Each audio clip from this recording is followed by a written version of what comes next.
அந்த சுமைகளை இறக்கி வைப்பதற்காக ஒரு கதை சொல்றேன். ஒரு ஊர்ல ஒரு பிச்சைக்காரன் இருந்தான். அவன் கையில எப்பயுமே ஒரு திருவோடு இருக்கும். அவன் வீடு வீடா போய் பிச்சை தான் எடுப்பான். சார், பிச்சைக்காரனா பிச்சை தான் எடுப்பான், வேற ஏதாவது எடுப்பாங்களா? ஏதோ புதுசா சொல்றீங்களே. பிச்சை எடுப்பான். எப்பா, இப்போ இருக்கிற பிச்சைக்கும் அப்போ இருக்கிற பிச்சைக்கும் கொஞ்சம் வித்தியாசம் இருக்கு. ஏன்னா அப்போ ரா பிச்சைன்னு ஒரு பிச்சை இருக்கும். ஆமாம், காலை பிச்சைன்னு ஒரு பிச்சை இருக்கும், மாலை பிச்சைன்னு ஒரு பிச்சை இருக்கும். அது என்ன சார் பிச்சை பிச்சை பிச்சைங்கிறீங்க? சாப்பாடு மட்டும் தான் வாங்குவாங்க, வேற எதுவும் வாங்க மாட்டாங்க. இப்போ அந்த வழக்கமே இல்லைப்பா. இப்போ இன்னைக்கு நீங்கள் பார்க்கக்கூடிய பிச்சை என்பது என்ன அப்படின்னா, கோவில் வாசலில் ஐயா சாமி ஏதாவது கொடுங்க அப்படின்னு கேட்கக்கூடிய அந்த விஷயந்தான் பிச்சையாக நமக்கு பார்க்கப்படுது. இது இந்த கதை நடந்த காலம், மன்னர் காலம். அதனால நான் சொல்கிறேன் பாருங்க. அவன் வழக்கம் போல் பார்த்தீங்கன்னா பிச்சை எடுக்கிறான். திருவோட்டை கையில் எடுத்துட்டு தெரு ஓரமாக போய் நிற்பான். அப்போ ஒரு நாள் அவன் பிச்சை எடுக்கும்போது அவனுடைய அந்த திருவோட்டில் ஒரு வெள்ளி நாணயம் விழுகுது. அதை எடுத்து பார்க்குறான். ஏன்னா அவன் வாழ்நாளில் வெள்ளி நாணயமே பார்த்ததில்லை, அவனுக்கு கிடைச்சதில்லை. அதான் உண்மை. இப்போ எப்பயுமே அவன் இரவு தூங்கக்கூடிய அந்த மண்டபத்துக்கு போகிறான். போய் தூக்கம் அவனுக்கு வரல. ஏன்னா கிடைக்காத ஒன்று அவனுக்கு கிடைச்சிருக்கு. அதுதான் அந்த வெள்ளி நாணயம். அரை மணி நேரத்துக்கு ஒரு தடவை அதை எடுத்து பார்க்குறான். ஏன்னா அது தன்னை விட்டு போயிடுச்சோங்கிற பதட்டம். இப்போ பக்கத்தில் அவருக்கு நண்பராக இருக்கக்கூடிய ஒரு பிச்சைக்காரர் படுத்திருக்காரு. அவர் இவனுடைய செயல்முறையை பார்த்துட்டு, என்னப்பா என்ன பண்ணுறாரு? இல்லைண்ணே, காலையில் இப்படி ஒரு வெள்ளி நாணயம் கிடைச்சிச்சு, அது வந்ததுலேருந்து எனக்கு நிம்மதியே போயிடுச்சுண்ணே. நமக்கெல்லாம் எதுக்கடா இது? 3 வேளை சாப்பாடு கிடைக்குதா, சந்தோஷமாக சாப்பிட்டு படுத்துங்கிறத விட்டுட்டு இந்த வெள்ளி நாணயத்தை எடுத்து பார்த்துக்கிட்டு இருந்தியாக்கும். இதை நீ வச்சிருக்காத, யாருக்காவது கொடுத்துரு அப்படிங்கிறப்ப அப்படியே அவன் யோசித்து பார்க்குறான், இதை யாருக்கு கொடுக்கலாம்? அவனுக்கு கொடுக்கறதுக்கு நிறைய பேர் யோசிக்கிறாங்க. ஆனால் இன்னைக்கு காலம் அவனை கொடுக்க வைக்கிறதுக்கு யோசிக்குது. இப்படியே யோசிச்சுக்கிட்டே இருந்தான். இரவு போயிடுச்சு, அதிகாலை. இப்போ பார்க்குறான், ரோட்டுக்கு வந்து நிற்கிறான். தேர், ரதம், குதிரைகள்னு பரபரப்பாக போய்கிட்டு இருக்காங்க. என்னன்னு பக்கத்தில் உள்ள ஆள்கிட்ட கேட்குறான். வேற ஒன்றும் இல்லைப்பா, நம்ம நாட்டு மன்னருக்கு ஒரு ஆசை வந்துருச்சு, பக்கத்து நாட்டை சேர்ந்த எல்லாத்தையும் பிடிக்கணும்னு ஆசைப்பட்டாப்புல, அதனால போர் திரட்டி போய்கிட்டு இருக்காரு அப்படின்னு சொன்ன உடனே, ஓ அப்படியா? இப்போ அரசர் கரெக்டாக அந்த ரோட்டில் கிராஸ் பண்ணுற நேரம் பார்த்து அந்த வெள்ளி நாணயத்தை சுண்டி அவருடைய அந்த ரதத்துக்கு முன்னாடி போடுறான். தனக்கு முன்னாடி ஏதோ எடுத்து வீசுறானே அப்படின்னு தெரிஞ்ச அந்த அரசர் ரதத்தை நிப்பாட்டி கீழே இறங்குறாரு. அந்த வெள்ளி நாணயத்தை எடுக்கிறாரு. அவனை கூப்பிடுறாரு, கேட்குறாரு, ஏன்பா என்னை நோக்கி இந்த வெள்ளி நாணயத்தை நீ போட்டேன்னு கேட்குறாரு. இல்லைம்மண்ணா, நடந்ததெல்லாம் சொல்கிறான். இப்படி என்கிட்ட எதுவுமே மனசில் நிம்மதி இல்லை, அதான் யார் கொடுக்கலாம்னு நினச்சேன், உங்களுக்கு கொடுக்கலாம்னு முடிவு பண்ணிட்டேன். ஏன் அப்படின்னா, எனக்கு கொடுக்கன்னு நீ ஏன் முடிவு பண்ண அப்படின்னு ஒன்று அவன் சொல்கிறான். என்கிட்ட ஒன்றுமே இல்லை, ஆனால் இது இப்போ உங்கள்கிட்ட கொடுத்துட்டேன்னா நான் நிம்மதி ஆகிடுறேன், அதுக்காக தான் கொடுத்தேன் அப்படிங்கிறப்ப அந்த வெள்ளிக்காசை வாங்குற அரசர் சிந்திக்கிறாரு. நாட்டை ஆளக்கூடிய மன்னனுக்கு, ஒரு பிச்சைக்காரனுக்கு தனக்கு தேவையானது இது போதும், அதுக்கு மேலே இருந்தால் நிம்மதி இல்லைன்னு உணரும்போது இந்த நாட்டை ஆளக்கூடிய தனக்கு அது இல்லையே அப்படிங்கிறத உணர்றாரு. நீங்கள் நல்லா கவனிக்கணும். அந்த போருக்கு போகிறத அவர் நிப்பாட்டுறாரு. அந்த பிச்சைக்காரனுக்கு இன்னும் கொஞ்சம் அதிகமாக பணம் கொடுக்குறாரு. அவன் அந்த தொழிலிருந்து வெளியே கொண்டு வர்றதுக்கு உதவி செய்கிறாரு. ஆமாம், மக்களுக்கு நல்ல அரசனாக மாறுறாரு. அப்போ இது ஒரு சின்ன கதை தான். ஆனால் இதில் நாம் கற்றுக்கொள்ள உண்மை என்ன அப்படின்னா, உண்மையான சுதந்திரம் என்பது என்ன? நமக்கு தேவையான, வாழ்க்கைக்கு தேவையான எல்லா நடைமுறைகளும் இருந்து அது போதும் அப்படிங்கிற அந்த திருப்தி பார்த்தீங்கன்னா, அது உண்மையான சுதந்திரம், வேற ஒன்றும் இல்லை. சரி, இப்போ ஐயா ஓசோ ஒரு வரி சொல்றாரு, ஒரு குழந்தை அதன் அறிவுக்காக மதிக்கப்பட வேண்டுமே தவிர அதன் கீழ்ப்படியும் தன்மைக்காக அல்ல அப்படிங்கிறாரு. இதை சொல்லிட்டு அவர் 1990 போயிட்டாரு. ஆனா 2026 இருந்து அதை சொல்லியிருப்பாரா அப்படிங்கிற அந்த நடைமுறை இருக்கு. அப்ப இந்த வரிகள் இந்த நடைமுறைக்கு ஏற்றபடி பொருந்தும்னா பொருந்தும். அது அவங்க எடுத்துக்கிற மனசை பொறுத்து. இன்றைய குழந்தைகளை நாம சுயமா சிந்திக்க விடுறோமா? கையில் எடுத்து கொடுத்துருங்க. ரோல் மாடல் வீட்டில இருந்து ஆரம்பிச்சிடுறோம். ஆமா, இருக்கிறவங்க என்ன பண்றோம், பலருடைய வாழ்க்கையை சொல்றோம். ஆசிரியர் நாமும் அப்படிதான் சொல்றோம். எல்லாரையும் நீ ரோல் மாடலா வச்சுக்கோ, அதை எடுத்துக்கோ, அதன்படி நீ வாழ்ந்துக்கோ அப்படிங்கிறோம். சரி, சந்தோஷம். குழந்தைகளுடைய தனித்தன்மையை வளர்ப்பதற்கு இந்த விஷயங்கள் உதவுமா? இதைத்தான் ஓசோ கேட்கிறாரு, வேற ஒன்றும் இல்லை. ஓசோவுடைய கேள்வி அதுதான், வேற ஒண்ணுமே இல்லை. இப்ப ஒரு மதம் சார்ந்ததையோ, ஒரு மனம் சார்ந்ததையோ, ஒரு இனம் சார்ந்ததையோ நாம குழந்தைகளுக்கு சிறு வயதிலிருந்தே பழக்கப்படுத்துறோம். ஆனால் குழந்தையினுடைய சுய புத்தி சார்ந்த தன்மைகளை நாம் நினைக்கிறோமா? இதற்கு நாம் தடையாக இருக்கிறோமே அப்படிங்கிறாரு. அப்ப நல்ல வழி கல்வி கற்றல் அப்படிங்கிறது பள்ளி நல்ல வழி கற்றல் தான், வகுப்பறை நல்ல வழி கற்றல் தான், சுயசார்ந்த தேவை நல்ல வழி கற்றல் தான். ஆனால் அவர்களுக்கான வாழ்க்கையினுடைய படைப்புகளை அவர்களே உருவாக்கி கொள்ளுதல் அதை விட சிறந்ததுங்கிறாரு. ஆனா இந்த கல்வி இருந்துச்சான்னா இருந்துச்சுங்க. குருகுல கல்வியில இருந்திருக்கு, ஆசிரம கல்வியில இருந்திருக்கு, மரத்துக்கு கீழே நடத்தின கல்வியில இருந்திருக்கு, இயற்கையோடு ரசித்த கல்வியில இருந்திருக்கு. இன்னைக்கு நம்முடைய கால சூழ்நிலை, பரபரப்பான பாடத்திட்டங்கள், பரபரப்பான உலகம், பரபரப்பான வேலைப்பணி, போட்டியான ஒரு உலகம், கலியுக காலம், பணம் கட்டி படிக்கக்கூடிய ஒரு படிப்பு, இப்படி பல்வேறு நிலைகள் இருந்தாலும்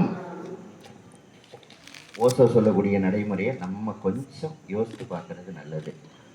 அப்ப சுதந்திரமான அந்த நடைமுறை மாணவர்களுக்கு வரணும் அப்படின்னா முதல்ல அவங்க மன அழுத்தத்திலிருந்து விடுபடணும். அப்ப மன அழுத்தத்திலிருந்து விடுபடுறதுக்கு நம்ம என்ன செய்ய முடியும் அப்படின்னா, கண்டிப்பா செய்ய முடியும்.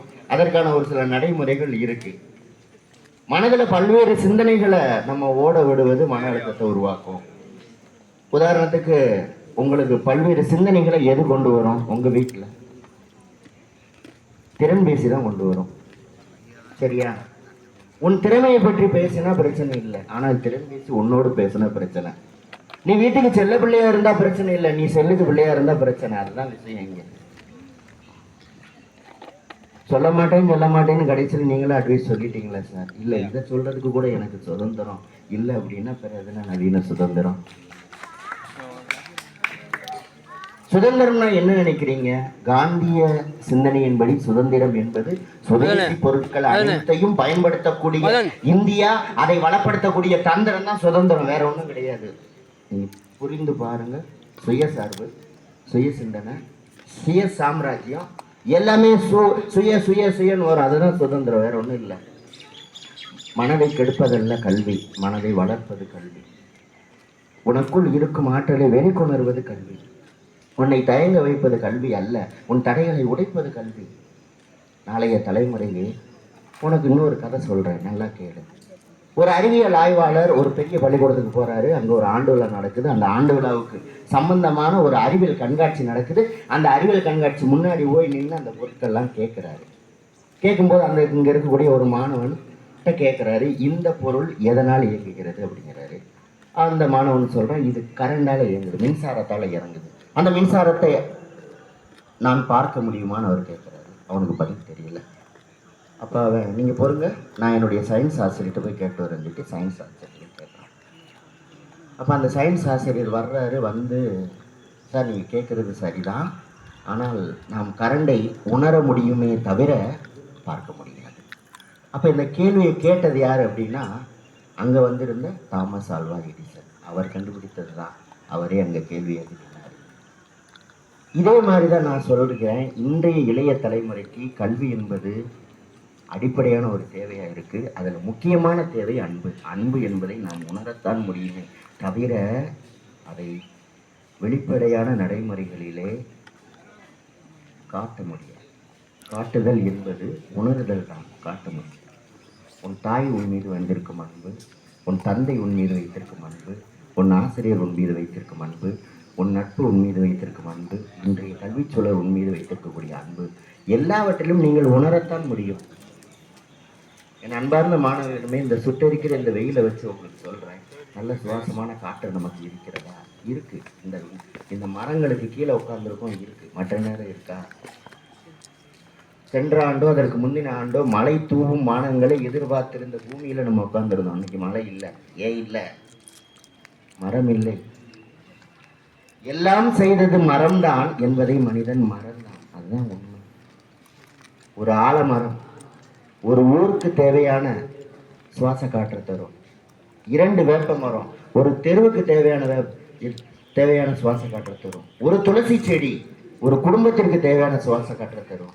என் அன்பு உள்ளங்களே, எத்தனை பேர் மரம் வளர்க்கிறீர்கள்? மனம் நிகழ்ந்து பேச நமக்கு பலம் உண்டு, பல விஷயம் உண்டு. ஆனால் நெகிழி பைகளை பயன்படுத்தாமல் இருக்க நமக்கு மனம் உண்டா? ஒரு கட்டை பையையோ ஒரு துணி பையையோ நீங்கள் துணிச்சலோடு ஏந்தும் போது இந்த உலகம் மாறும். சுதந்திரம் என்பது என்ன? நாம் மாறக்கூடிய மாற்றமே சுதந்திரம்.